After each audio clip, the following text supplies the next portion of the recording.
what the Bible says about sex. They won't preach this in church. You're about to hear something that might shock you or maybe even offend some of your church-going friends.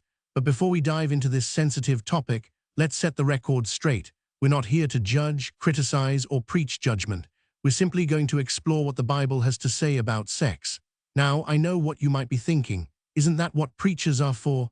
Well, it turns out. Some of the most surprising and revealing teachings on this topic come directly from the good book itself. You see, when we think of Christianity and sex, we often associate it with rules and regulations, the forbidden lists, the dos and don'ts. But what about the heart of the matter?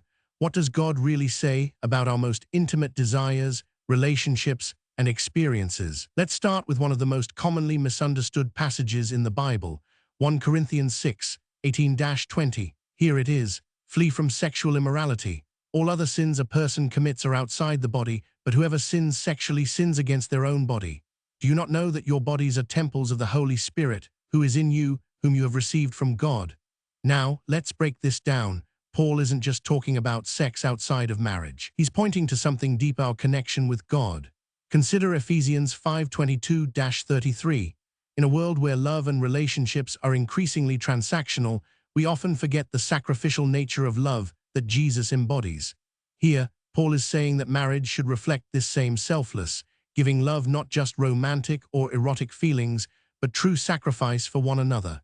So what does this look like in practice? Let's take a closer look at the concept of purity.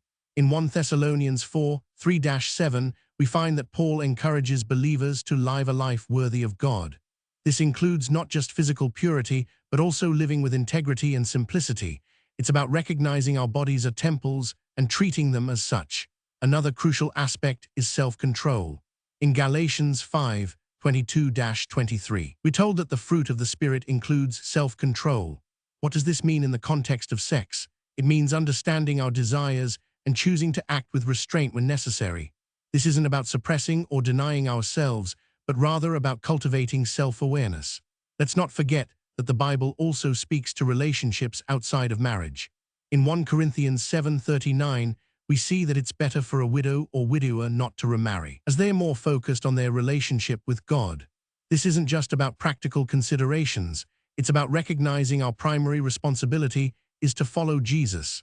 So what does this mean for you? Start by reading these passages in context and asking the Holy Spirit to speak to your heart.